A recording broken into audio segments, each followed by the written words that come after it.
आचार्य श्री ये एनम वेत्ति हंतारम यश्चैनम मन्यते हतम उभौ तौ न विजानितो नायम हंति न हन्यते। इस श्लोक के बारे में सुबह जो चर्चा हुई, इसमें आत्मा यदि अजीव हनन करता नहीं या हननीय भी नहीं है तो जनरल डायर या नाजियों के कंसंट्रेशन कैंप की घटनाएं कैसे जस्टिफाई हो सकती है? टोटल एक्सेप्टेबिलिटी में इनका क्या उत्तरदायिता है?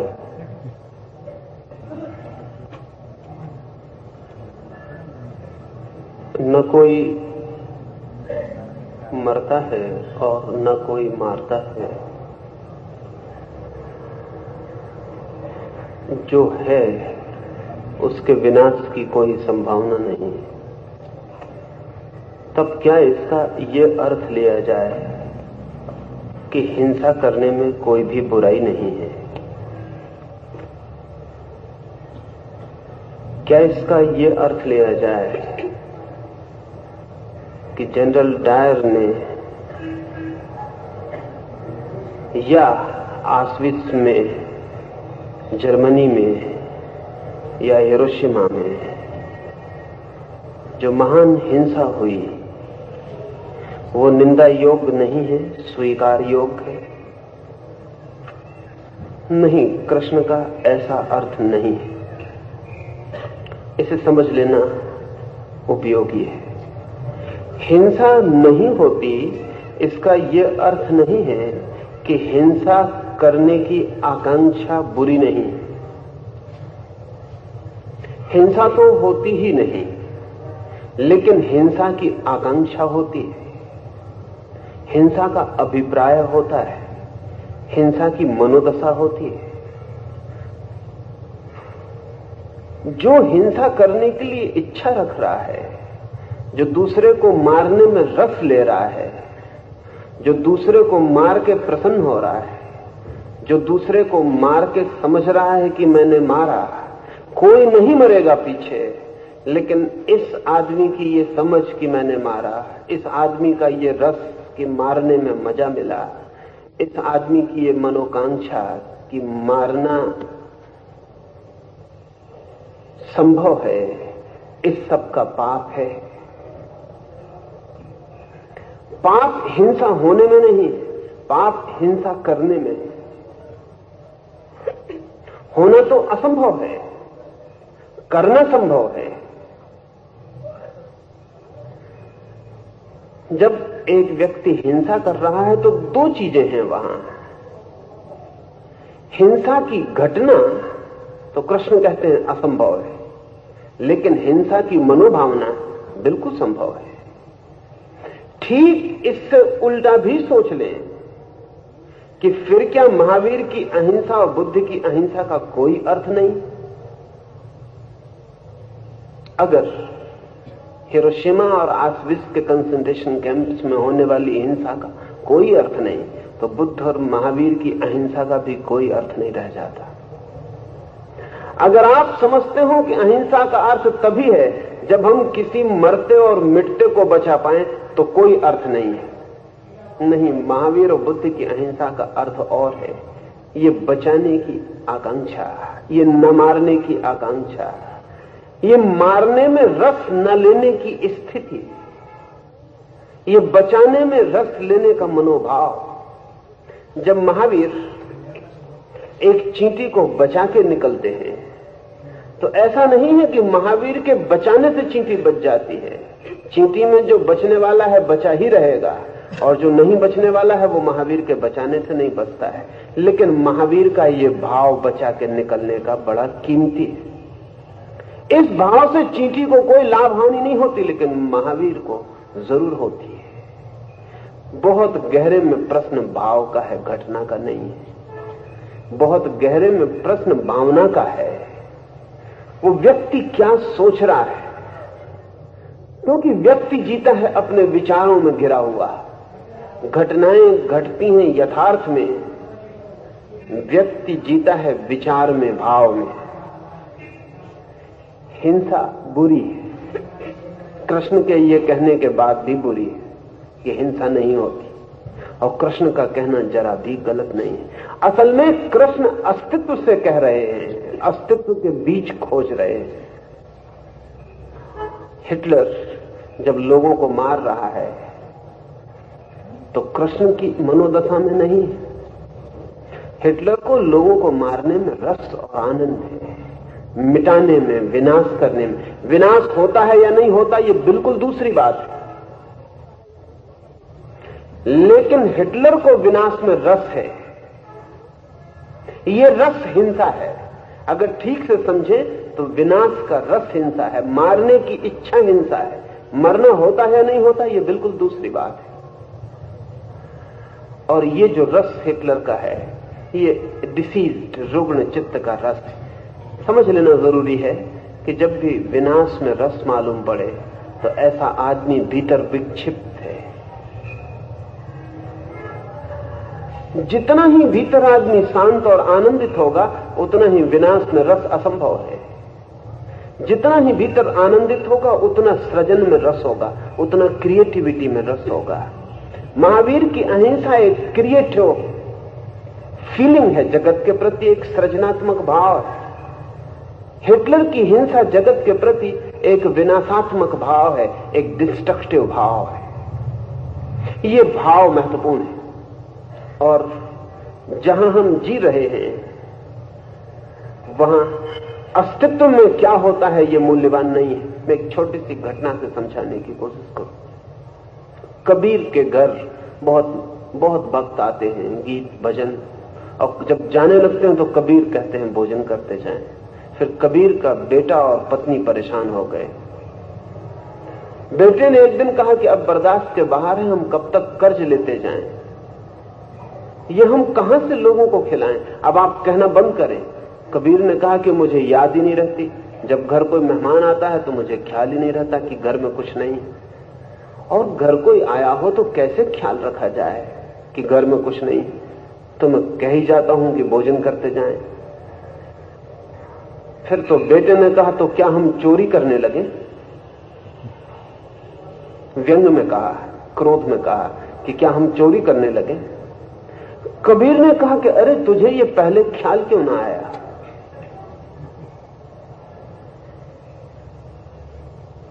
वो बेटा तो हैरान हुआ क्योंकि उसे आशा न थी कि कबीर और ऐसा कहेंगे। तो उसने कहा तो फिर आज मैं चोरी करने जाऊं। वो बेटा भी साधारण नहीं था, कबीर का ही बेटा था। तो मैं आज चोरी करने जाऊं? कबीर ने कहा बिल्कुल। तो बेटे ने और परीक्षा लेने के लिए कहा आप भी चलिएगा? कबीर ने कहा चला चलूंगा। रात हो गई, बेटे ने कहा चले। बेटा भी आखिरी तर्क की सीमा तक देखना चाहता था कि बात क्या है, क्या कबीर चोरी करने को राजी है? कबीर और चोरी करने को राजी बेटी की समझ के बिल्कुल बाहर है। अर्जुन की समझ के भी बाहर है कि कृष्ण हिंसा करने को राजी। ले गया कबीर का बेटा कमाल कबीर को, फिर जाके दीवार तोड़ी। दीवार तोड़ के बीच बीच में देखता भी रहा। कबीर उससे कहते इतना घबराता क्यों, इतना कपता क्यों?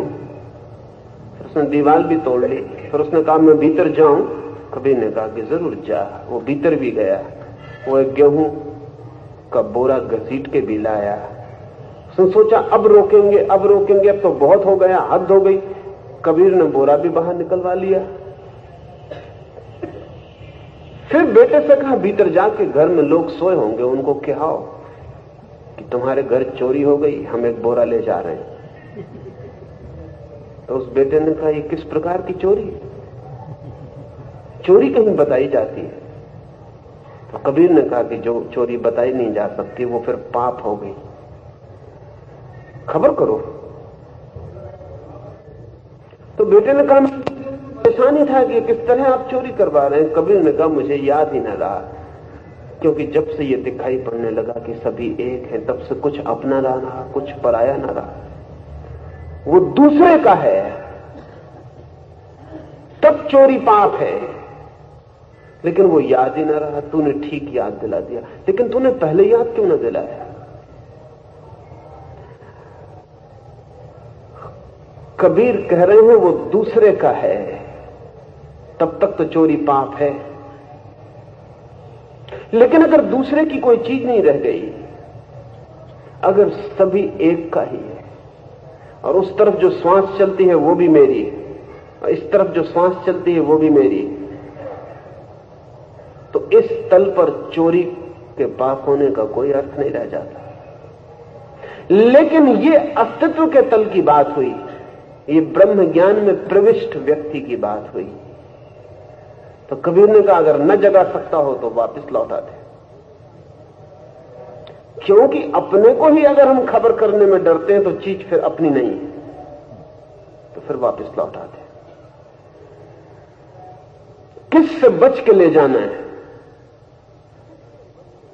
अब ये बहुत दो तलों की बात हो गई, ये दो एग्जिस्टेंस की बात हो गई। इसे ठीक से ले लें। एक तो अस्तित्व का जगत है जहां सभी कुछ परमात्मा का है, वहां चोरी नहीं हो सकती। कबीर उसी जगत में जी रहे हैं। एक मनोभावों का जगत है जहां दूसरा दूसरा है, मैं हूं, मेरी चीज मेरी है, दूसरे की चीज दूसरे की है। वहां चोरी होती है, हो रही है, हो सकती है। जब तक दूसरे की चीज दूसरे की है तब तक चोरी पाप है। चोरी घटित होती नहीं, सिर्फ चीजें यहां से वहां रखी जाती हैं। चोरी की क्या घटना घट सकती है जमीन पर? कल न मैं रहूंगा ना आप रहेंगे, मेरी चीजें भी मेरी नहीं रह जाएंगी, आपकी चीजें भी आपकी नहीं रह जाएंगी। चीजें यहां पड़ी हैं, इस घर में या उस घर में क्या फर्क पड़ेगा? अस्तित्व के तल पर चोरी नहीं घटती, भाव के तल पर चोरी घटती। अगर हिटलर ये कह सके कि मरने में हिंसा होती ही नहीं, तो हिटलर को फिर अपने आसपास संतरी खड़े करने की जरूरत नहीं। फिर वो आसविस में मारे लोगों को तो हमें कोई ऐतराज ना होगा। लेकिन खुद को बचाने के लिए जो तत्पर है, दूसरे को मारने को जो आतुर है, वो जानता है, मानता है कि हिंसा होती, खुद को जो बचा रहा है। अगर कृष्ण अर्जुन से ये कहे कि ये कोई मरने वाले नहीं, बेफिक्री से मार, लेकिन तू मरने वाला, जरा अपने को संभालना, बचाना, तब फिर बेईमानी हो जाएगी। लेकिन कृष्ण उससे कहते हैं कि ना कोई मरता है ना कोई मारा जाता है। अगर ये भी तुझे मार डाले तो भी कुछ मरता नहीं, अगर तू भी इन्हें मार डाले तो कुछ मरता नहीं। वे बहुत अस्तित्व की गहरी बात कह रहे हैं। इतना स्मरण रखना जरूरी है। हिरोशिमा में हिंसा हुई क्योंकि जिन्होंने बम पटका वे मारने के लिए पटके थे। हिटलर ने हिंसा की क्योंकि वो मान के चल रहा है कि दूसरे को मार रहे। मरता है नहीं मरता है, ये बहुत दूसरी बात है, इससे हिटलर का कोई लेना देना नहीं है। जब तक मैं अपने को बचाने को उत्सुक हूं तब तक मैं दूसरे को मारने को सिद्धांत नहीं बना सकता। जब तक मैं कहता हूं ये मेरी चीज है, कोई चोरी ना ले जाए, तब तक मैं दूसरे के घर चोरी करने जाऊं तो वो चोरी कबीर की चोरी नहीं हो सकती। कबीर की चोरी चोरी ही नहीं है, कृष्ण की हिंसा हिंसा ही नहीं है। इसलिए सवाल उचित है। कृष्ण की गीता, कृष्ण का संदेश समझ के कोई अगर ऐसा समझ ले कि दूसरे को मारना मारना ही नहीं है, बिल्कुल छूट है, समझे, लेकिन खुद का मारा जाना भी मारा जाना नहीं है, इस शर्त को ध्यान में रख के तब कोई हर्ज नहीं। लेकिन अपने को बचाए और दूसरे को मारे। और मजा यह है कि हम अपने को बचाने के लिए ही दूसरे को मारते, तब फिर कृष्ण को भूल ही जाए तो अच्छा है। खतरा हुआ है। इस मुल्क ने जीवन के इतने गहरे सत्यों को पहचाना था, उसकी वजह से यह मुल्क बुरी तरह पतित हुआ है। असल में बहुत गहरे सत्य बेईमान आदमियों के हाथों में पड़ जाएं तो असत्यों से बदतर सिद्ध होते हैं। इस मुल्क ने इतने गहरे सत्यों को पहचाना था कि उन सत्यों को जब तक हम पूरा न जान लें तब तक उनके आधे उपयोग नहीं कर सकते। इस मुल्क ने भली भांति जाना था कि व्यवहार तो माया है, वो तो सपना है, तो फिर ठीक है, बेईमानी में कौन सी बुराई है। अगर ये मुल्क 5000 साल की निरंतर चिंतना के बाद आज पृथ्वी पर सर्वाधिक बेईमान है तो उसका कारण है। अगर हम इतनी अच्छी बातें करने के बाद भी जीवन में एकदम विपरीत सिद्ध होते हैं तो उसका कारण यही है कि जिस तल पर बातें हैं उस तल पर हम नहीं उठते, बल्कि जिस तल पर हम हैं उसी तल पर उन बातों को ले आते हैं। कृष्ण के तल पे अर्जुन उठे तब तो ठीक, और अगर अर्जुन कृष्ण को अपने तल पर खींच लाए तो खतरा होने वाला है। और अक्सर ऐसा होता है कि कृष्ण के तल तक उठना तो मुश्किल हो जाता है, कृष्ण को ही खींच के हम अपने तल पर ले आते हैं। तब हम एट ईज, सुविधा में हो जाते हैं। तब हम कह पाते हैं सब माया है, सब माया है। बेईमानी कर पाते हैं, कह पाते हैं माया है। अब बड़े मजे की बात है कि जिस आदमी को माया दिखाई पड़ रही है वो आदमी बेईमानी करने में इतना रस लिप्त हो सकता है। एक मित्र आए, कहने लगे जब से ध्यान करने लगा हूं तो मन सरल हो गया है। एक आदमी धोखा देके मेरा झोला ले गया, ऐसे तो सब माया है। उन्होंने कहा ऐसे तो सब माया है, लेकिन वो धोखा दे गया, झोला ले गया। अब आगे ध्यान करूं कि न करूं? ऐसे तो सब माया है, इसे वो बार बार कहते हैं। मैंने कहा ऐसे तो सब माया है तो इतना झोले से क्यों परेशान हो रहे हैं? और ऐसे सब माया है तो वो आदमी क्या धोखा दे गया?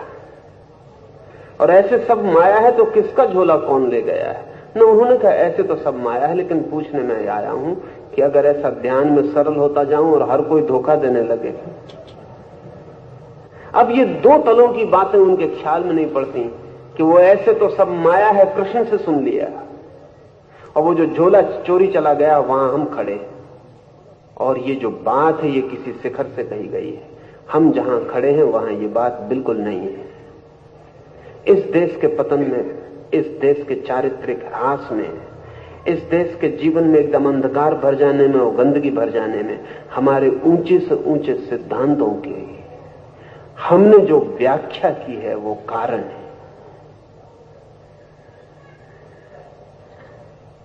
ये सवाल ठीक है। कृष्ण आपसे नहीं कह रहे कि बेफिक्री से हिंसा करो। कृष्ण ये कह रहे हैं कि अगर ये तुम्हारी समझ में आ जाए कि कोई मरता नहीं, कोई मारा नहीं जाता, तब जो होता है होने दो। लेकिन दोहरा है ये तीर, डबल एरोड है।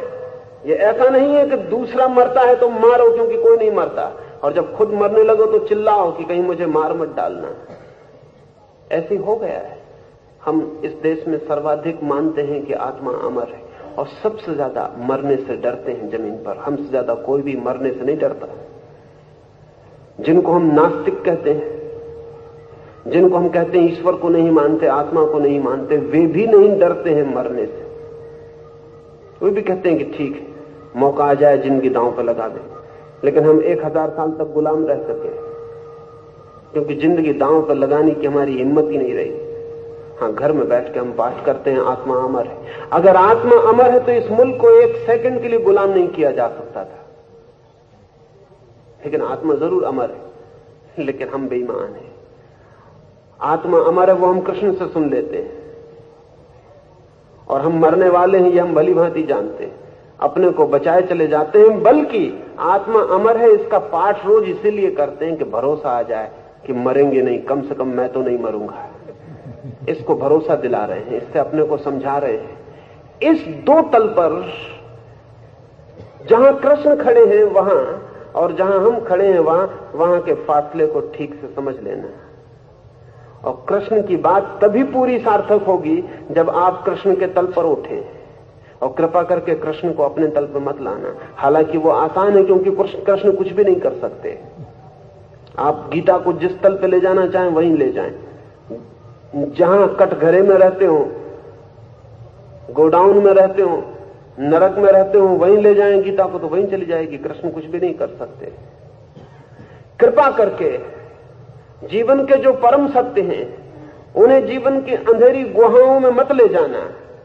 वे जीवन के परम सत्य शिखरों पर जाने गए, आप भी शिखरों पर चढ़ना, तभी उन परम सत्यों को समझ पाएंगे। वे परम सत्य सिर्फ पुकार हैं आपके लिए, चुनौतियां हैं कि आओ इस ऊंचाई पर जहां प्रकाश ही प्रकाश है, जहां आत्मा ही आत्मा है, जहां अमृत ही अमृत है। लेकिन जिन अंधेरी गलियों में हम जीते हैं, जहां अंधेरा ही अंधेरा है, जहां प्रकाश की कोई किरण नहीं पहुंचती मालूम पड़ती,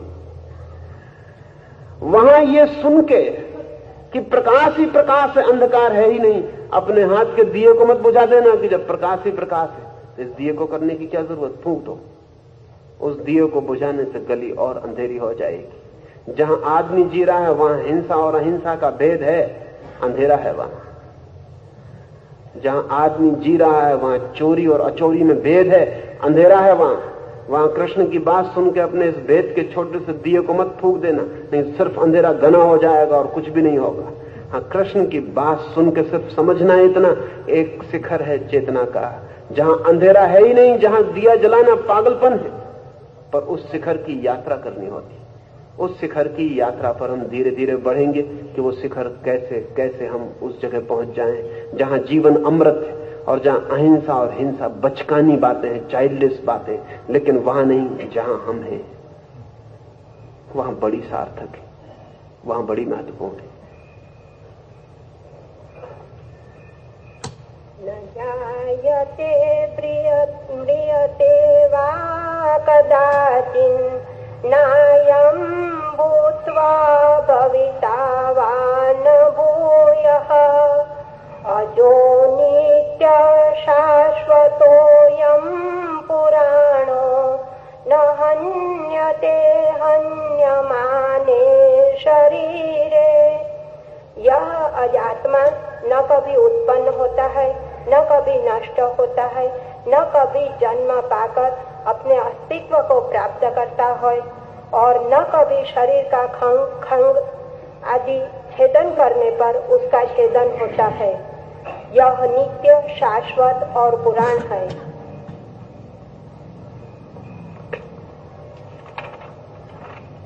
जहां हम हैं, जो हम हैं, वहां सभी को जात है, जन्मता है।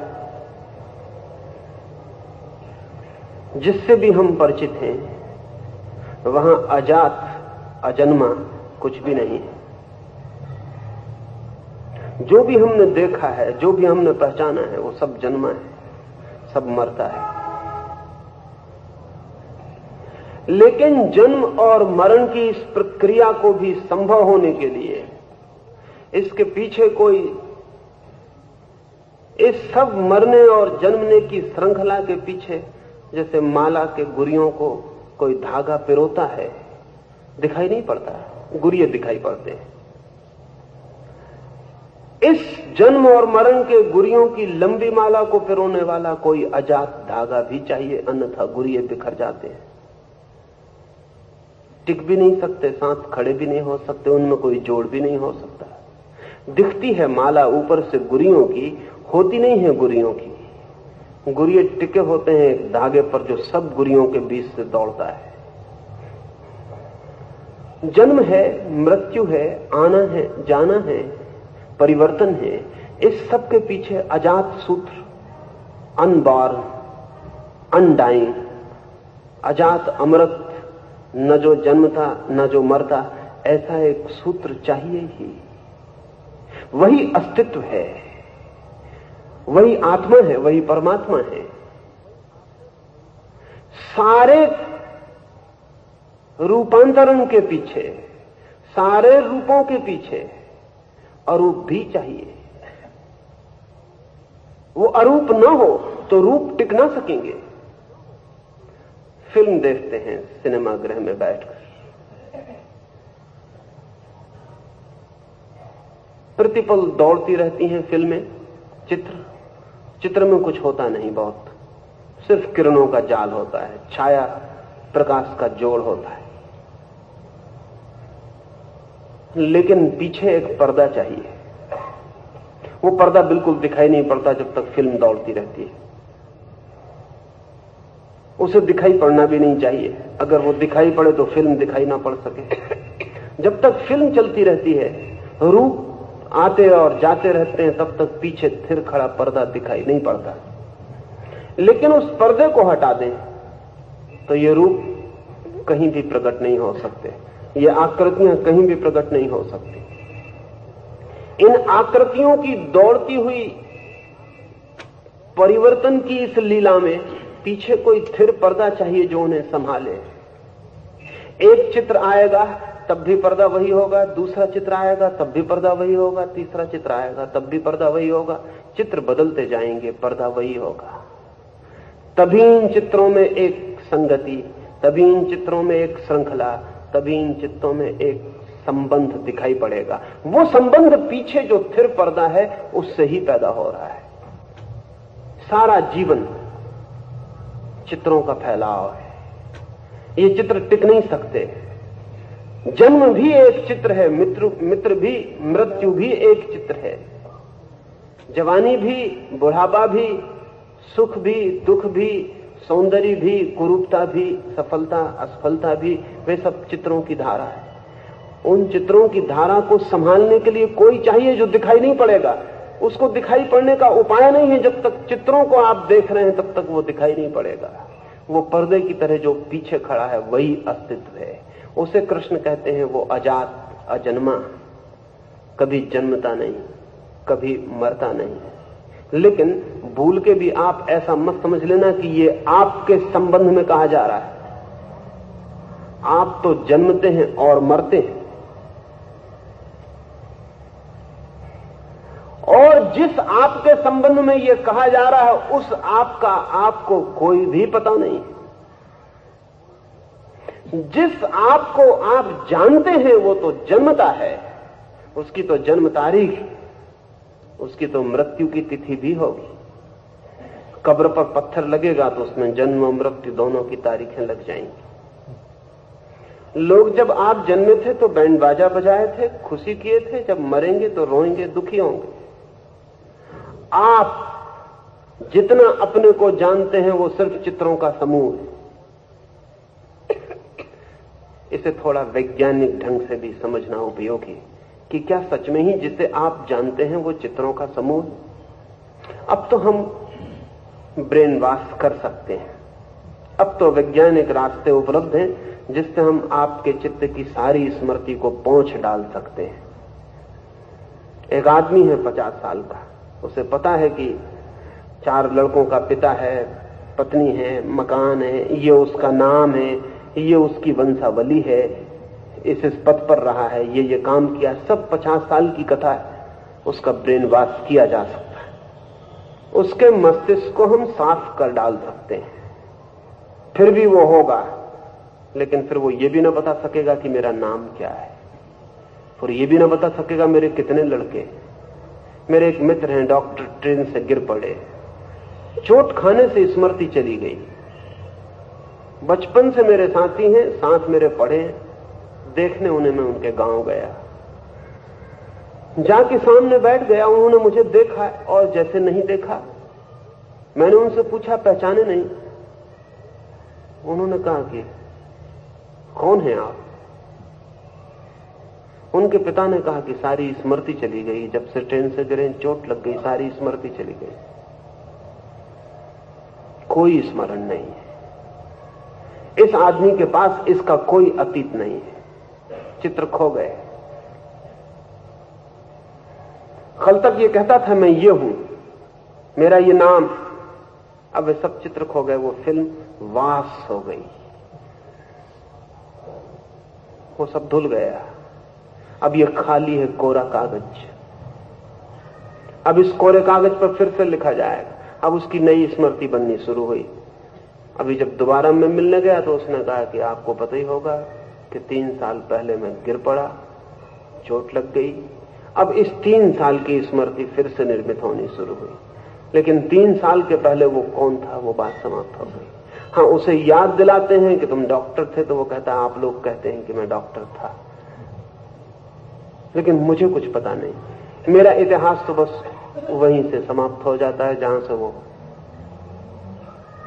घटना घट गई जहां वो दुर्घटना घट गई। आज चीन में तो कम्युनिस्ट ब्रेन वॉश के लिए एक पॉलिटिकल, एक राजनीतिक उपाय बना लिए। रूस में तो वो चल ही रहा है। अब आने वाली दुनिया में किसी राजनीतिक विरोधी को मारने की जरूरत नहीं होगी, क्योंकि इससे बड़ी हत्या और क्या हो सकती है कि उसके ब्रेन को वाश कर दो। विरोधी को पकड़ो और उसके मस्तिष्क को साफ कर दो, विद्युत के धक्कों से और दूसरे केमिकल्स से और दूसरी मानसिक प्रक्रियाओं से उसकी स्मृति को पहुंच डालो, फिर क्या बात है, समाप्त हो गई। अगर मार्क्स के दिमाग को साफ कर दो तो कैपिटल साफ हो जाएगी, उसके दिमाग में जो है वो मिट जाएगा। फिर उस आदमी की कोई आइडेंटिटी, उसका कोई तादाद में पीछे से नहीं रह जाएगा। तो हम जिसे कहते हैं मैं, जो कभी पैदा हुआ, जो किसी का बेटा है, किसी का पिता है, किसी का पति है, ये सिर्फ चित्रों का संग्रह, एल्बम है, इससे ज्यादा नहीं है। अपना अपना एल्बम संभाले बैठे, उसी को लौट लौट कर देख लेते हैं, दूसरों को भी दिखा देते हैं। कोई घर में आता है कि ये एल्बम, बाकी ये आप नहीं है। अगर इस एल्बम को आप समझते हो कि कृष्ण कह रहे हैं अजात, तो इस गलती में मत पड़ना। ये अजात नहीं है, ये तो जन्मा है, ये तो जात है, ये मरेगा भी। जो जन्मा है वो मरेगा भी। जन्म एक छोर है, मृत्यु दूसरा अनिवार्य छोर है। आप तो मरेंगे ही। इस बात को ठीक से समझ लें तो शायद उस आप को खोजा जा सके जो कि नहीं मरेगा। लेकिन हम इसी मैं को पकड़े रह जाते हैं जो जन्मा है। ये मैं नहीं हूं। ये सिर्फ मेरे उस गहरे मैं पर इकट्ठे हो गए चित्र हैं जिनसे मैं गुजरा हूं। इसलिए जापान में ज़ेन फकीरों के पास जब कोई साधक जाता है और उससे पूछता है कि मैं क्या साधना करूं, तो वो कहता है कि तू ये साधना कर, अपना ओरिजिनल फेस, जो जन्म के पहले तेरा चेहरा था, उसको खोज के आ।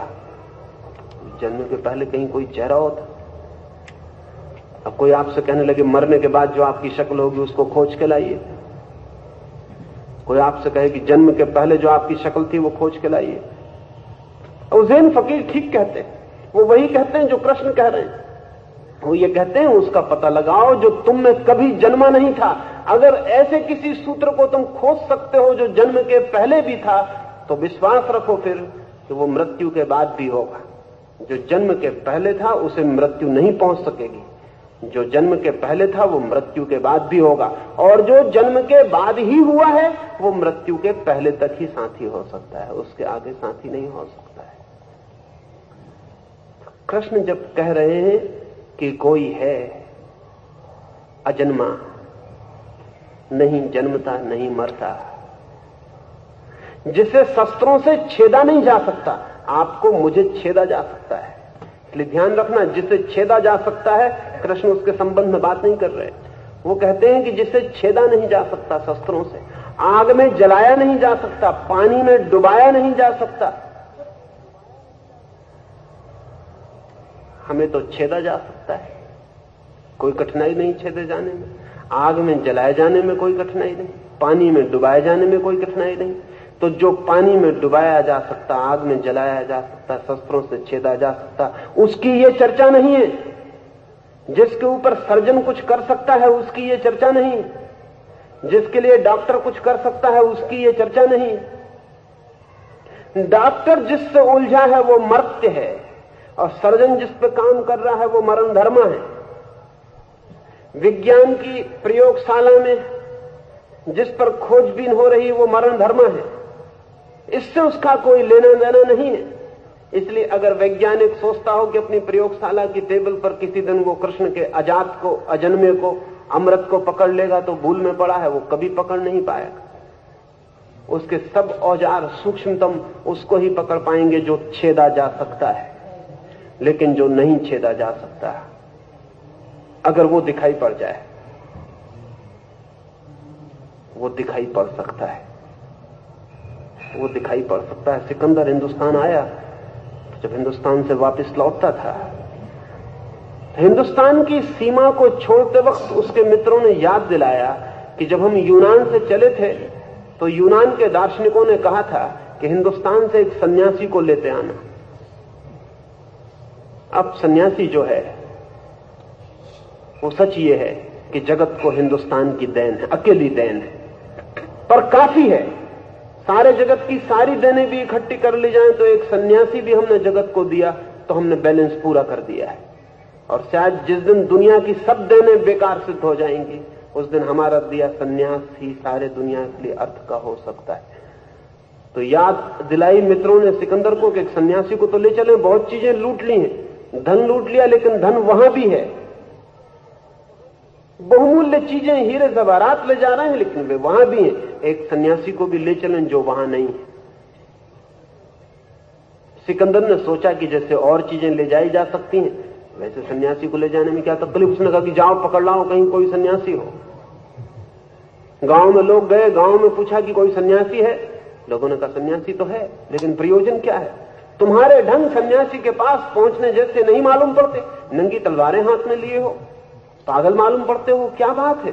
तो उन्होंने कहा कि पागल नहीं, हम सिकंदर के सिपाही और किसी सन्यासी को पकड़ के हम यूनान ले जाना चाहते। तो उन लोगों ने कहा कि जो सन्यासी तुम्हारी पकड़ में आ जाए समझना कि सन्यासी नहीं,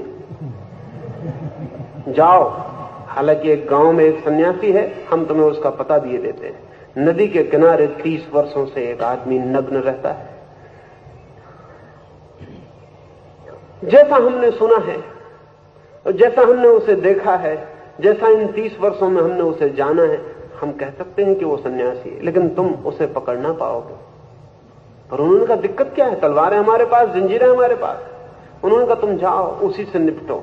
वो गए और सन्यासी से उन्होंने कहा कि महान सिकंदर की आज्ञा है कि हमारे साथ चलो, हम तुम्हें सम्मान देंगे, सत्कार देंगे, शाही व्यवस्था देंगे, यूनान तुम्हें ले जाना है, कोई पीड़ा नहीं, कोई दुख, कोई रास्ते में तकलीफ नहीं होने देंगे। वो सन्यासी हंसने लगा। उसने कहा कि अगर सत्कार ही मुझे चाहिए होता, अगर स्वागत ही मुझे चाहिए होता, अगर सुख ही मुझे चाहिए होता तो मैं सन्यासी कैसे होता? छोड़ो, सपने की बातें मत करो, मतलब की बात कहो। तो उन्होंने कहा कि मतलब की बात यह है कि अगर नहीं जाओगे तो हम जबरदस्ती पकड़ के ले जाएंगे। तो उस सन्यासी ने कहा कि जिसे तुम पकड़ के ले जाओगे वो सन्यासी नहीं, सन्यासी परम स्वतंत्र है, उसे कोई पकड़ के नहीं ले जा सकता। तो उन्होंने कहा हम मार डालेंगे। तो सन्यासी ने कहा वो तुम कर सकते हो, लेकिन मैं तुमसे कहता हूं कि तुम मारोगे लेकिन भ्रम में रहोगे, क्योंकि तुम जिसे मारोगे वो मैं नहीं हूं। तुम अपने सिकंदर को ही ले लाओ, शायद उसकी कुछ समझ में आ जाए। वे सिपाही सिकंदर को बुलाने आए। सिकंदर से उन्होंने कहा कि अजीब आदमी है, वो कहता है मार डालो तो भी जिसे तुम मारोगे वो मैं नहीं। कौन है फिर वो? सिकंदर ने कहा हमने तो ऐसा कोई आदमी नहीं देखा जो मारता हो, बचेगा कैसे? अब सिकंदर अनुभव से कहता था, हजारों लोग मारे थे उसने। कहा मैंने कभी किसी आदमी को मरने के बाद बचते नहीं देखा। गया, नंगी तलवार उसके हाथ में। सन्यासी से उसने कहा कि चलना पड़ेगा, अन्यथा ये तलवार गर्दन और शरीर को अलग कर देगी। वो सन्यासी खिलखिला के हंसने लगा। उसने कहा कि जिस गर्दन और शरीर के अलग करने की तुम बात कर रहे हो उसे मैं बहुत पहले अलग है ऐसा जान चुका हूं, इसलिए अब तुम और ज्यादा अलग ना कर सकोगे। इतनी अलग जान चुका हूं कि तुम्हारी तलवार के लिए बीच में से गुजर जाने के लिए काफी फासला है, जगह काफी अलग जान चुका हूं, अब तुम और अलग ना कर सकोगे। सिकंदर को क्या समझ में आती है ये बातें? उसने तलवार उठा ली। उसने कहा मैं भी काट दूंगा। देखो सिद्धांतों की बातों में मत पड़ो, फिलोसफी से मुझे बहुत लेना देना नहीं। मैं आदमी व्यवहारिक हूं, प्रैक्टिकल। ये ऊंची बातें छोड़ो, एक झटका और गर्दन अलग हो जाएगी। सिकंदर ने कहा झटका? उस सिकंदर से उस सन्यासी ने कहा तुम मारो तलवार, जिस तरह तुम देखोगे कि गर्दन नीचे गिर गई उसी तरह हम भी देखेंगे कि गर्दन नीचे गिर गई। अब ये जो आदमी है ये कह रहा है वही जो कृष्ण कह रहे हैं, छेदने से छिदता नहीं, काटने से कटता नहीं। इसलिए जब तक आप छेदने से छिद जाते हो और काटने से कट जाते हो तब तक जानना अभी अपने होने का पता नहीं चला है। जब छेदने से शरीर छिद जाता हो और भीतर अनछिदा कुछ रह जाता हो, जब काटने से शरीर कट जाता हो और भीतर अनकटा कुछ शेष रह जाता हो, जब बीमार होने से शरीर बीमार हो जाता हो और भीतर बीमारी के बाहर कोई रह जाता हो, जब दुख आता हो तो शरीर दुख से भर जाता हो और भीतर दुख के पार कोई खड़ा देखता रह जाता हो, तब जानना कि कृष्ण जिस आप की बात कर रहे हैं उस आप का अब तक आपको भी पता नहीं था। अर्जुन वही बात कर रहा है जो सिकंदर कर रहा है। टाइप भी उनका एक ही है, उनके टाइप में भी बहुत फर्क नहीं है, शरीर ही, लेकिन हम सबका भी टाइप वही है। निरंतर खोजते रहना, कांटा तो चुभता है रोज पैर में, तब जरा देखना कि अनचुभा भी भीतर कोई रह गया। बीमारी तो आती है रोज, जरा भीतर देखना बीमारी के बाहर कोई बचा। दुख आता है रोज, रोना हंसना सब आता है रोज, देखना देखना खोजना उसे जो इनके बाहर बच जाता है। धीरे धीरे खोजने से वो दिखाई पड़ने लगता है, और जब एक बार दिखाई पड़ता है तो पता चलता है कि जिसे हमने अब तक समझा था कि मैं हूं, वो सिर्फ छाया थी, सिर्फ शैडो थी। छाया को ही समझा था कि मैं हूं, और उसका हमें कोई पता ही नहीं था जिसकी छाया बन रही है। छाया के साथ ही एक होकर जिए थे। वो छाया हमारी स्मृतियों का जोड़ है, हमारे जन्म से लेकर मृत्यु तक बने हुए चित्रों का एल्बम है। वेदा विनाशिनं नित्यं य एनमजमव्ययं कथं स पुरुष पार्थ कं घातयति हन्तिकम्। हे पार्थ, जो पुरुष इस आत्मा को अविनाशी, अजर और अव्यय जानता है, वह किस प्रकार किसको हनन आदि क्रिया में प्रवृत्त कराएगा और किसका विनाश करेगा।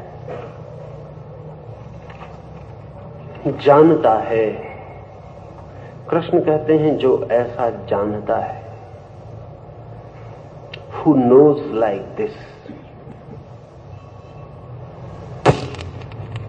नहीं कहते हैं जो ऐसा मानता है, who believes like this। कह सकते थे कि जो पुरुष ऐसा मानता है, न जन्म है मृत्यु, तो हम सबको भी बहुत आसानी हो जाए। मानने से ज्यादा सरल कुछ भी नहीं, क्योंकि मानने के लिए कुछ भी नहीं करना पड़ता। जानने से ज्यादा कठिन कुछ भी नहीं है, क्योंकि जानने के लिए तो पूरी आत्मक्रांति से गुजर जाना पड़ता है। कृष्ण कहते हैं जो पुरुष ऐसा जानता है, इस जानने शब्द को ठीक से पहचान लेना जरूरी है, क्योंकि सारा धर्म जानने शब्द को छोड़कर मानने शब्द के इर्द गिर्द घूम रहा है। सारा धर्म, सारी पृथ्वी पर बहुत बहुत नामों से जो धर्म प्रचलित है, वो सब मानने के आसपास घूम रहा है। वो सारा धर्म कह रहा है मानो, ऐसा मानोगे तो हो जाएगा। लेकिन कृष्ण कहते हैं जो जानता है। अब जानने का क्या मतलब? जानना भी दो तरह से हो सकता है। शास्त्र से कोई पढ़ ले तो भी जान लेता है, अनुभव से कोई जाने तो भी जान लेता है। क्या ये दोनों जानना एक ही अर्थ रखते हैं?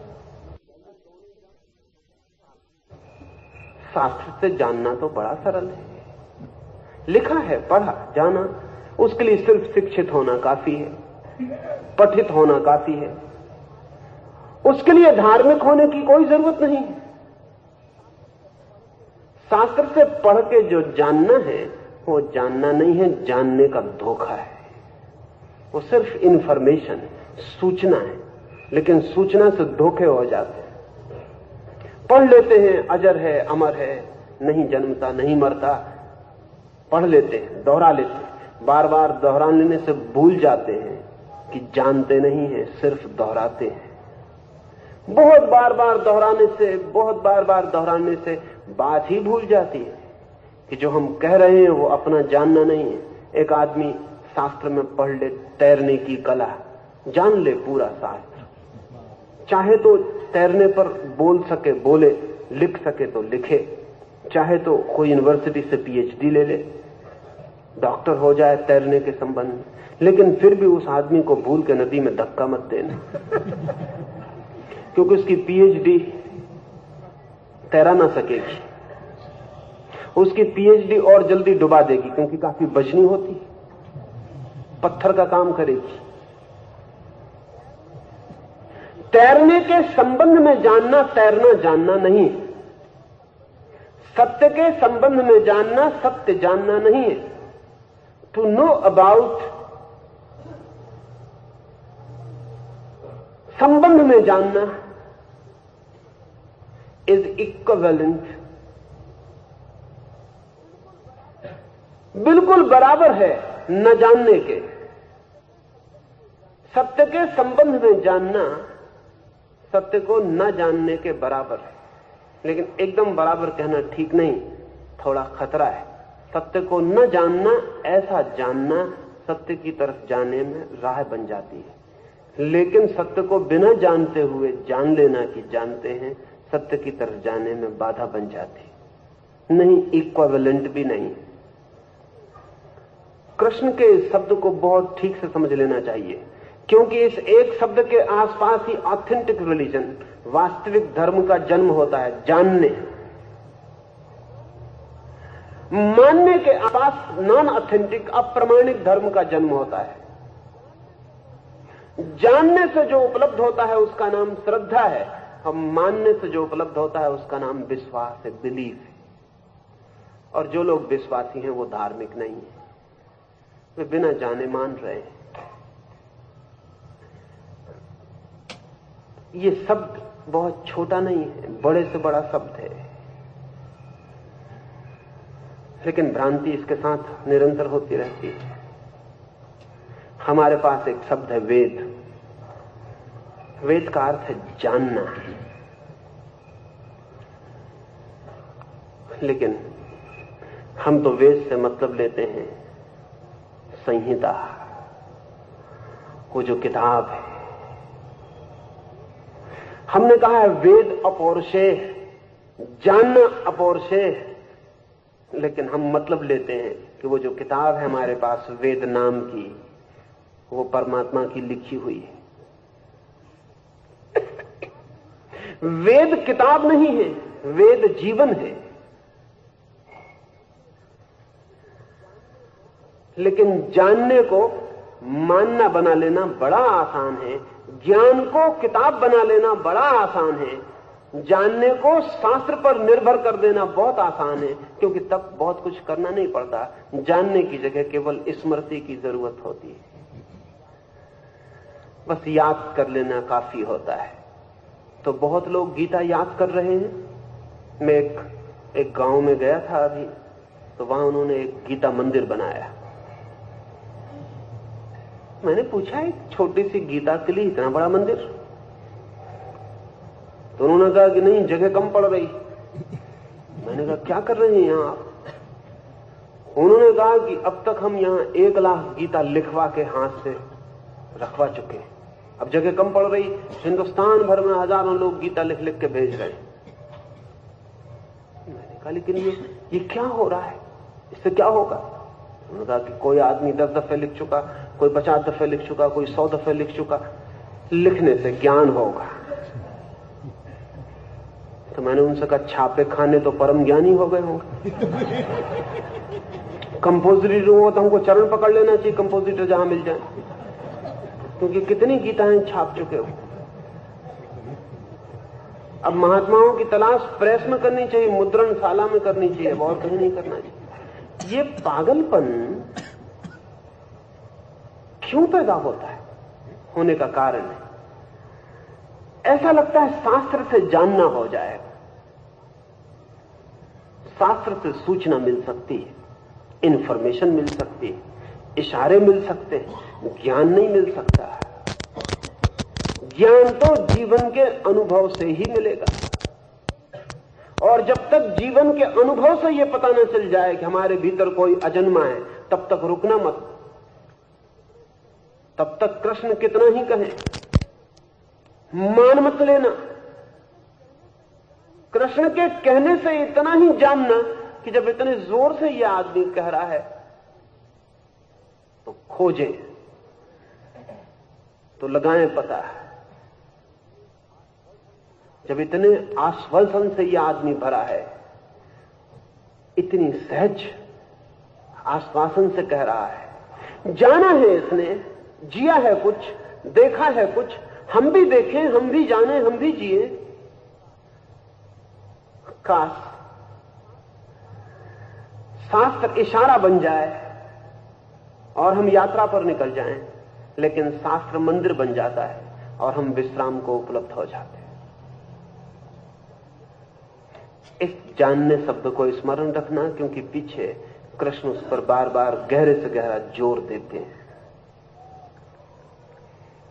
वासांसि जीर्णानि यथा विहाय नवानि गृह्याति नरोपराणि तथा शरीराणि विहाय जीर्णान् अन्यानि संयाति नवानि देहि।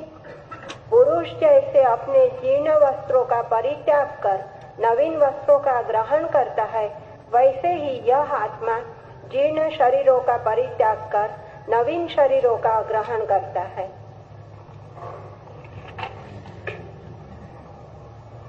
वस्त्रों की भांति, जीर्ण हो गए वस्त्रों की भांति शरीर को छोड़ती है आत्मा, नए शरीरों को ग्रहण करती है। लेकिन वस्त्रों की भांति हमने कभी अपने शरीर को वस्त्र की भांति अनुभव किया? ऐसा जिसे हमने ओढ़ा हो, ऐसा जिसे हमने पहना हो, ऐसा जो हमारे बाहर हो, ऐसा जिसके हम भीतर हो। कभी हमने वस्त्र की तरह शरीर को अनुभव किया? नहीं, हमने तो अपने को शरीर की तरह ही अनुभव किया है। जब भूख लगती है तो ऐसा नहीं लगता कि भूख लगी है, ऐसा मुझे पता चल रहा है। ऐसा लगता है मुझे भूख लगी है। जब सिर में दर्द होता है तो ऐसा नहीं लगता है कि सिर में दर्द हो रहा है, ऐसा मुझे पता चल रहा है। नहीं, ऐसा लगता है मेरे सिर में दर्द हो रहा है, मुझे दर्द हो रहा है। तादात्म्य आइडेंटिटी गहरी है। ऐसा नहीं लगता कि मैं और शरीर ऐसा कुछ दो है, ऐसा लगता है शरीर ही मैं हूं। कभी आंख बंद करके ये देखा कि शरीर की उम्र 50 वर्ष हुई, मेरी कितनी उम्र है? कभी आंख बंद करके दक्षिण सोचा, शरीर की उम्र 50 साल हुई, मेरी कितनी उम्र है? कभी आंख बंद करके चिंतन किया कि शरीर का तो ऐसा चेहरा है, मेरा कैसा चेहरा है? कभी सिर में दर्द हो रहा हो तो आंख बंद करके खोजबीन की कि यह दर्द मुझे हो रहा है या मुझसे कहीं दूर हो रहा है। पिछले महायुद्ध में एक बहुत अद्भुत घटना घटी। फ्रांस में एक अस्पताल में एक आदमी भर्ती हुआ, युद्ध में बहुत आहत, चोट खाकर। उसका पूरा का पूरा पैर जख्मी हो गया, अंगूठे में उसे भयंकर पीड़ा है, चीखता है, चिल्लाता है, बेहोश हो जाता है, होश आता है, फिर चीखता और चिल्लाता है। रात उसे डॉक्टरों ने बेहोश करके घुटने से नीचे का पूरा पैर काट डाला, क्योंकि उसके पूरे शरीर के विषाक्त हो जाने का डर था।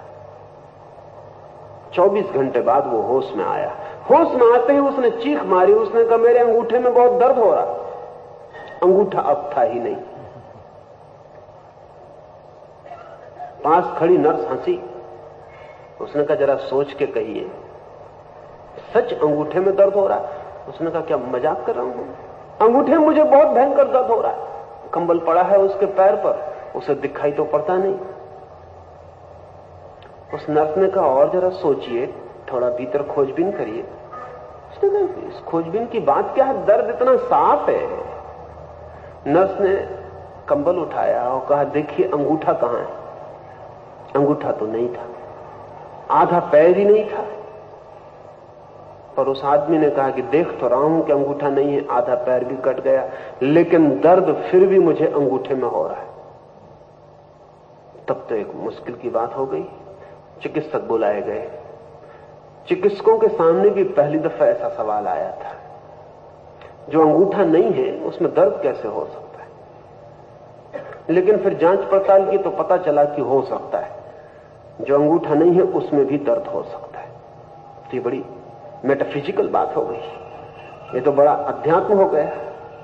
डॉक्टरों ने पूरी जांच पड़ताल की तो लिखा कि वो आदमी ठीक कह रहा है, दर्द उसे अंगूठे में हो रहा है। तब तो उस आदमी ने भी कहा कि क्या मजाक कर रहे हैं?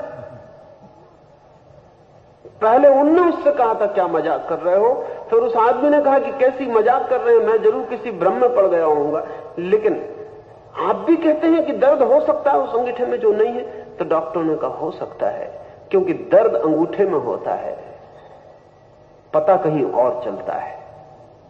अंगूठे और पता चलने की जगह में बहुत फासला है। जहां पता चलता है वो चेतना है, जहां दर्द होता है वो अंगूठा है।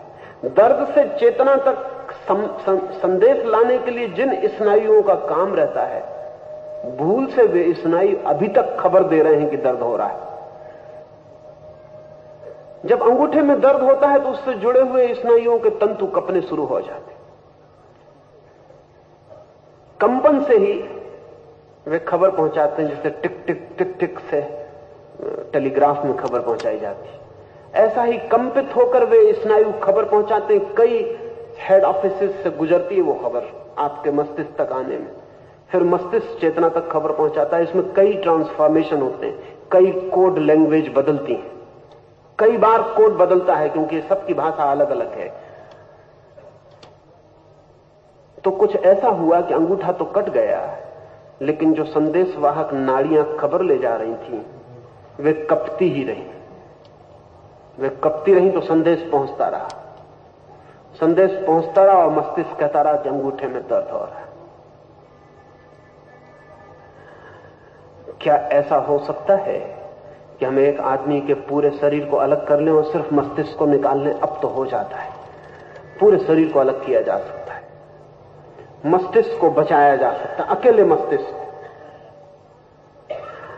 अगर एक आदमी को हम बेहोश करें और उसके पूरे शरीर को अलग करके उसके मस्तिष्क को प्रयोगशाला में रख लें, और अगर मस्तिष्क से हम पूछ सकें कि तुम्हारा शरीर के बाबत क्या ख्याल है, तो वो कहेगा कि सब ठीक है, कहीं कोई दर्द नहीं हो रहा है, शरीर है ही नहीं। वो कहेगा सब ठीक है। शरीर का जो बोध है वो कृष्ण कहते हैं वस्त्र की भांति है, लेकिन वस्त्र ऐसा जिससे हम इतने चिपट गए हैं कि वो वस्त्र नहीं रहा, हमारी चमड़ी हो गया। इतने जोर से चिपट गए हैं, इतना तादाद में है जन्मों जन्मों का कि शरीर ही मैं हूं, ऐसी ही हमारी पकड़ हो गई। जब तक ये शरीर और मेरे बीच डिस्टेंस, फासला पैदा नहीं होता, तब तक कृष्ण का ये सूत्र समझ में नहीं आएगा कि जीर्ण वस्त्रों की भांति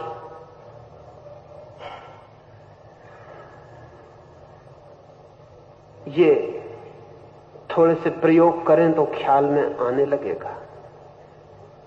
बहुत ज्यादा प्रयोग नहीं, बहुत थोड़े से प्रयोग। सत्य तो यही है जो कहा जा रहा है, असत्य वो है जो हम माने हुए हैं। लेकिन माने हुए असत्य वास्तविक सत्यों को छिपा देते हैं। माना हुआ है हमने, वो हमारी मान्यता है, और बचपन से हम सिखाते हैं और मान्यताएं घर करती चली जाती हैं। हमने माना हुआ है कि मैं शरीर हूं। शरीर सुंदर होता है तो हम मानते हैं मैं सुंदर हूं। शरीर स्वस्थ होता है तो हम मानते हैं मैं स्वस्थ हूं। शरीर को कुछ होता है तो हम मैं के साथ एक करके मानते हैं।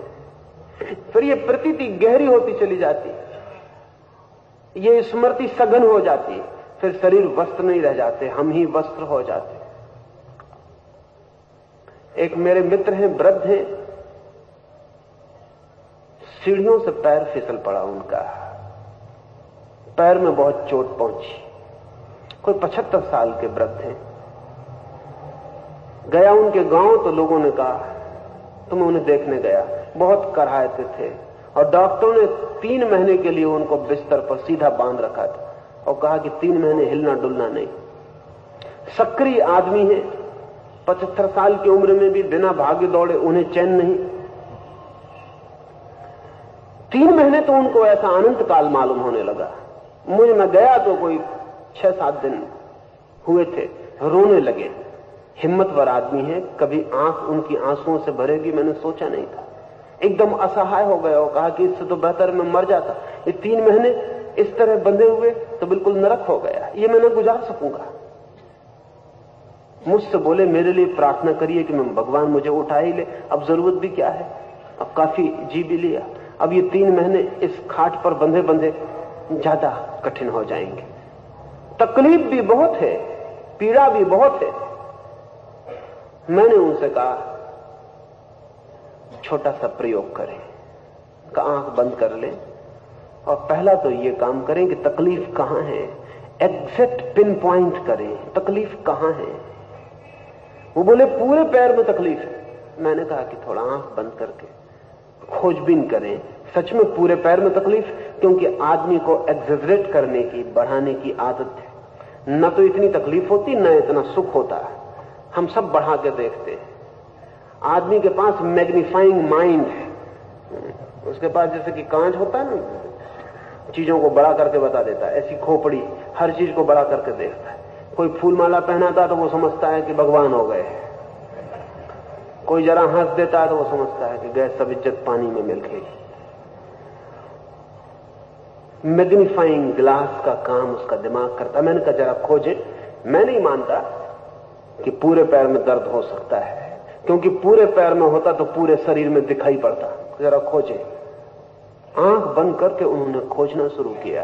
15 मिनट बाद मुझसे कहा कि हैरानी की बात है, दर्द इतनी जगह फैला हुआ दिखाई पड़ता है, इतनी जगह है नहीं, बस घुटने के ठीक पास मालूम पड़ता है। मैंने कहा कितनी जगह गिरता होगा? उन्होंने कहा कि जैसे कोई एक बड़ी गेंद के बराबर जगह। मैंने कहा और थोड़ा खोजें, और थोड़ा खोजें। उन्होंने फिर आंख बंद कर ली और अब तो आश्वस्त थे, क्योंकि दर्द इतना सिकुड़ा, ये सोचा भी नहीं था कि मन ने इतना फैलाया होगा। और खोजा। 15 मिनट में बैठा रहा, वो खोजते चले गए। फिर उन्होंने आंख नहीं खोली 40 मिनट, 45 मिनट, और उनका चेहरा मैं देख रहा हूं और उनका चेहरा बदलता जा रहा है। कोई 70 मिनट बाद उन्होंने आंख खोली और कहा आश्चर्य कि वो तो ऐसा रह गया जिससे कोई सुई चुभाता हो, इतनी जगह में। फिर मैंने कहा फिर क्या हुआ? आपको जवाब देना था, मुझे जल्दी जाना है, मैं 70 मिनट से बैठा हुआ हूं, आप आंख नहीं खोले। उन्होंने कहा कि जब वो इतना सिकुड़ गया कि ऐसा लगने लगा कि बस एक जरा सा बिंदु जहां पिन चुभाई जा रही हो वहीं दर्द है, तो मैं उसे और गौर से देखने लगा। मैंने सोचा जो इतना सिकुड़ सकता है वो खो भी सकता है। और ऐसे क्षण आने लगे कि कभी मुझे लगे कि नहीं है और कभी लगे कि है, कभी लगे कि खो गया, और एक क्षण लगे कि सब ठीक है और एक क्षण लगे कि वापस आ गया। फिर मैंने कहा कि फिर भी मुझे खबर कर देनी थी तो मैं जाता। उन्होंने कहा लेकिन एक और नई घटना घटी जिसके लिए मैं सोच ही नहीं रहा था। वो घटना ये घटी कि जब मैंने इतने गौर से दर्द को देखा तो मुझे लगा कि दर्द कहीं बहुत दूर है और मैं कहीं बहुत दूर हूं, दोनों के बीच बड़ा फासला है। तो मैंने कहा अब ये 3 महीने इसको ही ध्यान करते रहें, जब भी दर्द हो फौरन आंख बंद करें और ध्यान में लग जाएं। 3 महीने बाद वो मुझे मिले तो उन्होंने पैर पकड़ लिए, फिर रोए लेकिन अब आंसू आनंद के थे। और उन्होंने कहा भगवान की कृपा है कि मरने के पहले 3 महीने खाट पर लगा दिया, अन्यथा मैं कभी आंख बंद करके बैठने वाला आदमी नहीं हूं। लेकिन इतना आनंद मुझे मिला है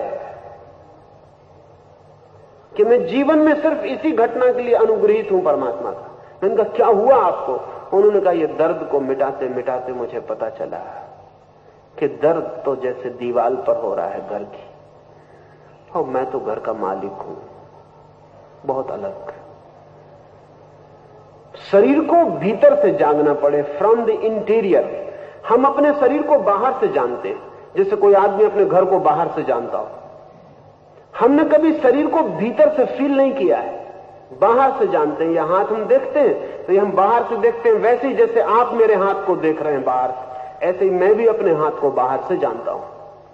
हम सिर्फ फ्रॉम द विदाउट, बाहर से ही परिचित हैं अपने शरीर से। हम अपने शरीर को भी भीतर से नहीं जानते।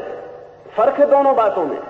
घर के बाहर से खड़े होकर देखें तो बाहर की दीवार दिखाई पड़ती है, घर के भीतर से खड़े होकर देखें तो घर का इंटीरियर, भीतर की दीवार दिखाई पड़ती है। इस शरीर को जब तक बाहर से देखेंगे तब तक जीर्ण वस्त्रों की तरह ये शरीर दिखाई नहीं पड़ सकता है। इसे भीतर से देखें, इसे आंख बंद करके भीतर से एहसास करें कि शरीर भीतर से कैसा है, इनर लाइनिंग कैसी है, कोट के भीतर की सिलाई कैसी है, बाहर से तो ठीक है, भीतर से कैसी है। इसकी भीतर की रेखाओं को पकड़ने की कोशिश करें, और जैसे जैसे साफ होने लगेगा वैसे वैसे लगेगा कि जैसे एक दिया जल रहा है और उसके चारों तरफ एक कांच है। अब तक कांच से ही हमने देखा था तो कांच ही मालूम पड़ता था कि ज्योति है। जब भीतर से देखा तो पता चला कि ज्योति अलग है, कांच तो केवल बाहरी आवरण है। और एक बार, एक क्षण को भी यह एहसास हो जाए कि ज्योति अलग है और शरीर बाहरी आवरण है, तो फिर सब मृत्यु वस्त्रों का बदलना है, फिर सब जन्म नए वस्त्रों का ग्रहण है, फिर सब मृत्यु पुराने वस्त्रों का छोड़ना है। तब जीर्ण वस्त्रों की तरह ये शरीर छोड़ा जाता है, नए वस्त्रों की तरह लिया जाता है, और आत्मा अपनी अनंत यात्रा पर अनंत वस्त्रों को ग्रहण करती और छोड़ती। तब जन्म और मृत्यु नहीं है, केवल वस्त्रों का परिवर्तन है। तब सुख और दुख का कारण नहीं है। लेकिन ये जो कृष्ण कहते हैं ये गीता से समझ में ना आएगा, ये अपने भीतर समझना पड़ेगा। धर्म के लिए प्रत्येक व्यक्ति को स्वयं ही प्रयोगशाला बन जाना पड़ता है। कृष्ण जो कह रहे हैं इसको पढ़ के मत समझना कि आप समझ लेंगे। मैं जो समझा रहा हूं उसे समझ के समझ लेंगे, इस भ्रांति में मत पड़ जाना।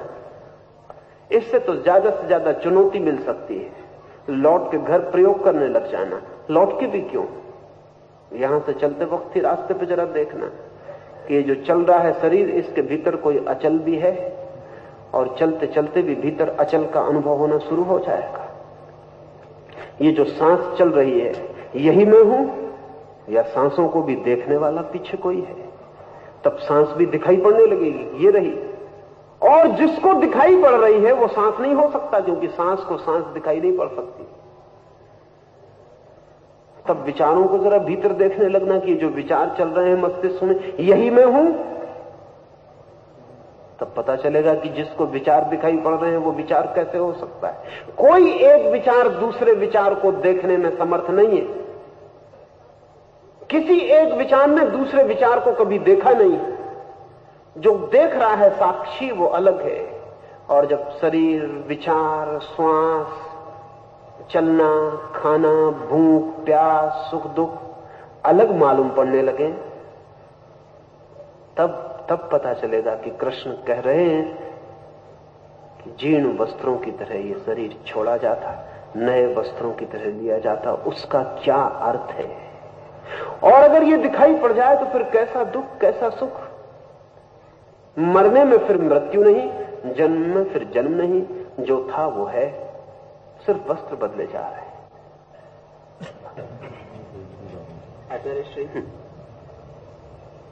आत्मा व्यापक है, पूर्ण है। पूर्ण से पूर्ण कहाँ जाता है? आत्मा एक शरीर से छूटकर दूसरे कौन शरीर में जाता है? कहाँ से शरीर में आता भी है? आत्मा का उदर प्रवेश हो उससे पहले गर्भ जीता भी कैसे है?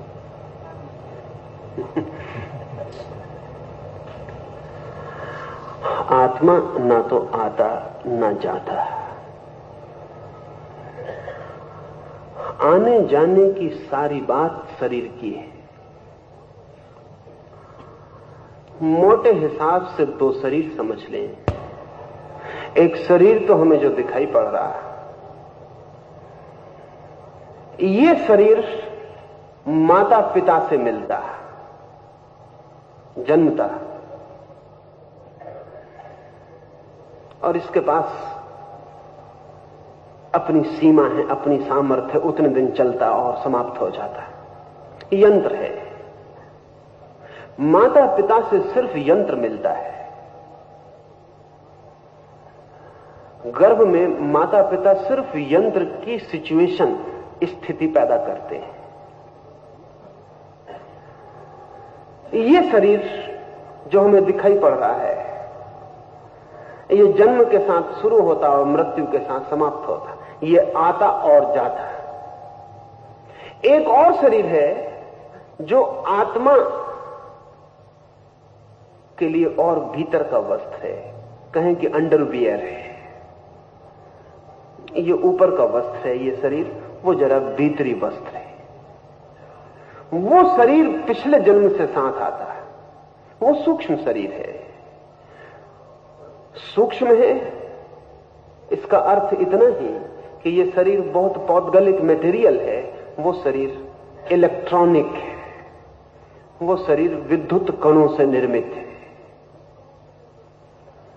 वो जो विद्युत कणों से निर्मित दूसरा शरीर है, वो आपके साथ पिछले जन्म से आता है। वही यात्रा करता है, वो भी यात्रा करता है। वो शरीर, दूसरा सूक्ष्म शरीर, स्थूल शरीर में प्रवेश कर जाता, गर्भ में प्रवेश कर जाता है। उसका प्रवेश होना वैसा ही ऑटोमेटिक, स्वचालित है, जैसे पानी पहाड़ से उतरता है, नदियों से बहता है और सागर में चला जाता है। जैसे पानी का नीचे की तरफ बहना प्राकृतिक है, ऐसा ही सूक्ष्म शरीर का अपने योग्य अनुकूल शरीर में प्रवाहित होना एकदम प्राकृतिक घटना है। इसलिए साधारण आदमी मरता है तो तत्काल जन्म मिल जाता है, क्योंकि 24 घंटे पृथ्वी पर लाखों गर्भ उपलब्ध है। असाधारण आदमी मिलता है तो समय लगता है, जल्दी गर्भ नहीं मिलता। चाहे बुरा आदमी मरे असाधारण, चाहे अच्छा आदमी मरे असाधारण, दोनों के लिए बहु प्रतीक्षा का समय है। दोनों के लिए तत्काल गर्भ उपलब्ध नहीं होता। रेडीमेड गर्भ सिर्फ बिल्कुल मध्य वर्गीय लोगों को मिलते हैं। उनके लिए रोज गर्भ उपलब्ध है। इधर मरे नहीं तो उधर गर्भ ने पुकारा नहीं। इधर मरे नहीं कि गर्भ के गड्ढे में बहे नहीं। इसमें देर नहीं लगती। लेकिन बहुत बुरा आदमी से हिटलर जैसा आदमी तो मुश्किल हो जाती। हिटलर के लिए मां बाप की प्रतीक्षा में काफी समय लग जाता है।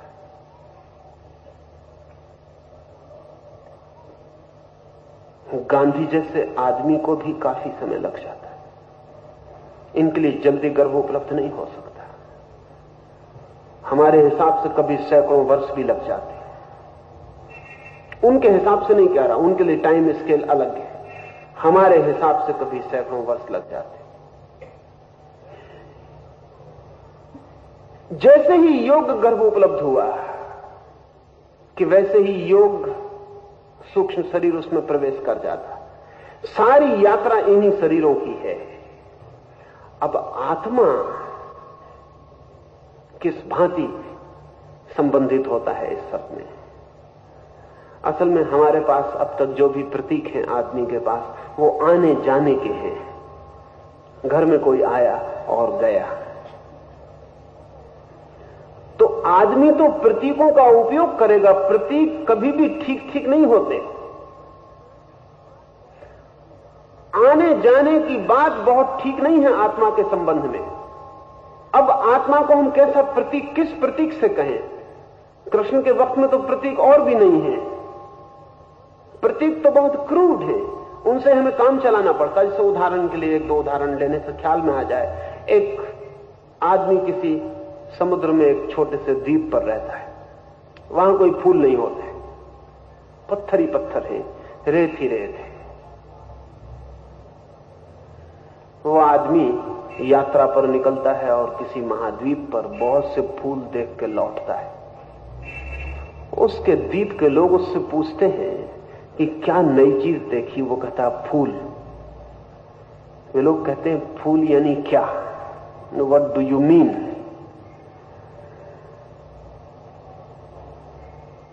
तो उस द्वीप पर फूल नहीं होते। अब वो क्या करे? वो नदी के किनारे से चमकदार पत्थर उठा लाता है, रंगीन पत्थर उठा लाता है। वो कहता है ऐसे होते हैं। निश्चित ही उस द्वीप का कोई आदमी इस पर सवाल नहीं उठाएगा, क्योंकि सवाल का कोई कारण नहीं है। लेकिन उस आदमी की जो फूल देखकर आया बड़ी मुसीबत है। कोई प्रतीक उपलब्ध नहीं जिससे वो कहे। हम जिस जगत में जीते हैं वहां आना जाना प्रतीक है। तो जन्म को हम कहते हैं आना, मृत्यु को हम कहते हैं जाना। लेकिन सच में ही आत्मा न आती न जाती। पर इसके लिए एक प्रतीक मेरे ख्याल में आता है, वो शायद और करीब है, वो आपकी समझ में आ जाए। अभी पश्चिम में उनका ख्याल है कि पेट्रोल से ज्यादा दिन तक कार नहीं चलाई जा सकेगी, क्योंकि पेट्रोल ने इतना नुकसान कर दिया है। इकोलॉजी का एक नया आंदोलन सारे यूरोप और अमेरिका में चलता है। इतनी गंदी कर दी है हवा पेट्रोल ने कि आदमी के जीने योग्य नहीं रह गई। तो अब पेट्रोल से कार नहीं चलाई जा सकती, तो बिजली से ही चलाई जाएगी। या तो बैटरी से चलाई जाए तो थोड़ी महंगी होगी, या बिजली से चलाई जाए। लेकिन बिजली से चलाने के लिए कैसे चलाई जाए? बिजली कार को कैसे मिलती रहे? तो रूसी वैज्ञानिकों का एक सुझाव कीमती मालूम पड़ता है। उनका कहना है इस सदी के पूरे होते होते हम सारे रास्तों के नीचे बिजली के तार बिछा देंगे। सारे रास्तों के नीचे बिजली के तार बिछा देंगे। जो भी कार ऊपर से चलेगी रास्ते के, वो नीचे से उसे बिजली चलने से ही उपलब्ध होती रहेगी। वो जैसे ट्राम चलती है, आपकी ऊपर तार होता है, उसे बिजली नहीं रहती। ट्राम चलती है, बिजली नहीं चलती, बिजली ऊपर से मिलती रहती है, नीचे से ट्राम दौड़ती रहती है। जितने आगे बढ़ती है उधर से बिजली मिल जाती है। जैसे ट्राम चलती है और बिजली नहीं चलती, लेकिन ऊपर से प्रतिपल मिलती रहती है, और अगर बिजली न मिले तो ट्राम तत्काल रुक जाए। बिजली के द्वारा चलती है लेकिन बिजली नहीं चलती, ट्राम चलती है। ठीक वैसे रूस का वैज्ञानिक कहता है नीचे हम सड़कों के तार बिछा देंगे, कार ऊपर से दौड़ती रहेगी, बस उसके दौड़ने से वो बिजली लेती रहेगी। कार का मीटर तय करता रहेगा कितनी बिजली आपने ली, वो आप जमा करते रहेंगे। लेकिन बिजली नहीं चलेगी, चलेगी कार। ठीक आत्मा व्यापक तत्व है, वो है ही सब जगह। सिर्फ हमारा सूक्ष्म शरीर बदलता रहता, दौड़ता रहता, और जहां भी जाता है आत्मा से उसे जीवन मिलता रहता। जिस दिन सूक्ष्म शरीर बिखर जाता, ट्राम टूट गई, ठीक है, बिजली अपनी जगह रह जाती, ट्राम टूट जाती, सूक्ष्म शरीर खो जाता है। तो जब सूक्ष्म शरीर खोता है तो आत्मा परमात्मा से मिल जाती है, ऐसा नहीं। आत्मा परमात्मा से सदा मिली हुई थी, सूक्ष्म शरीर की दीवार के कारण अलग मालूम पड़ती थी, अब अलग नहीं मालूम पड़ती है। आने जाने की जो धारणा है आवागमन की, वो बड़ी क्रूड सिमिली है, वो बहुत ही दूर की, लेकिन कोई उपाय नहीं है। जो मैं कह रहा हूं, मैं ये कह रहा हूं कि आत्मा तो चारों तरफ मौजूद है, हमारे भीतर भी बाहर भी।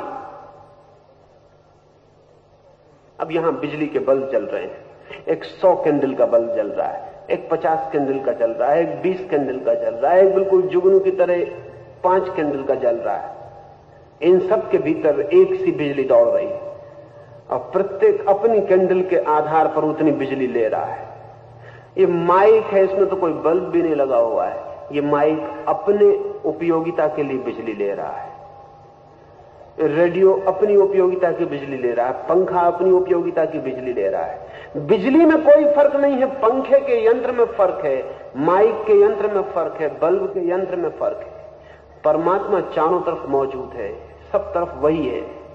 हमारे पास एक सूक्ष्म यंत्र है, सूक्ष्म शरीर, उसके अनुसार हम उससे ताकत और जीवन ले रहे हैं। इसलिए अगर हमारे पास 5 कैंडल का सूक्ष्म शरीर है तो हम 5 कैंडल की ताकत ले रहे हैं, 50 कैंडल का है तो 50 कैंडल की ले रहे हैं। महावीर के पास 1000 कैंडल का है तो 1000 कैंडल का ले रहे हैं। हम गरीब हैं बहुत, एक ही कैंडल का सूक्ष्म शरीर है तो एक ही कैंडल की ले रहे हैं। परमात्मा की कंजूसी नहीं है इसमें। हम जितना बड़ा पात्र लेकर आ गए हैं उतना ही उपलब्ध हो रहा है। हम चाहें हम 1000 कैंडल के हो जाएं तो ठीक महावीर से जैसी प्रतिभा प्रकट होती है हमसे प्रकट हो जाए। और एक सीमा आती है कि महावीर कहते हैं 1000 से भी काम नहीं चलेगा, हम तो अनंत कैंडल चाहते हैं, तो फिर कहते हैं कि बल्ब तोड़ दो, तो फिर अनंत कैंडल के हो जाओ।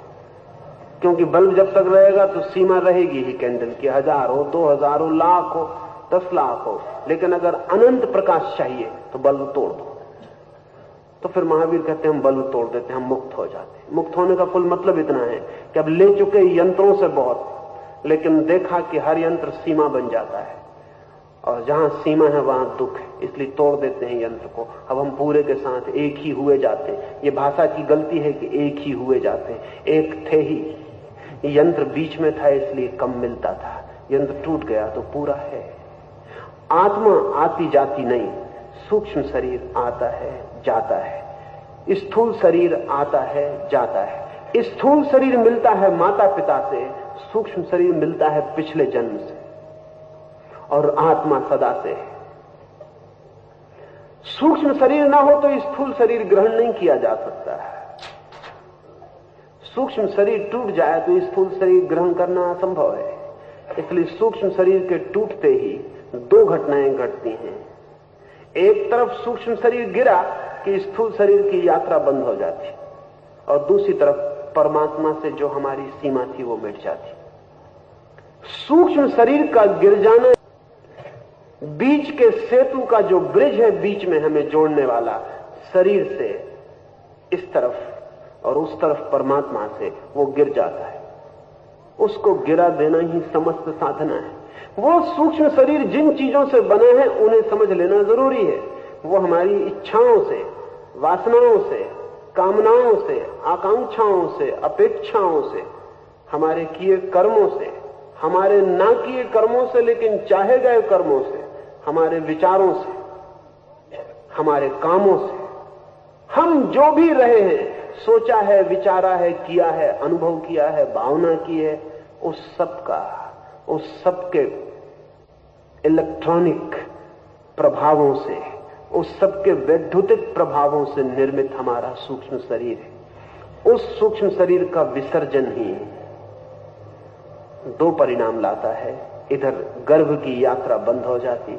बुद्ध ने कहा, जब ज्ञान हुआ तो बुद्ध ने कहा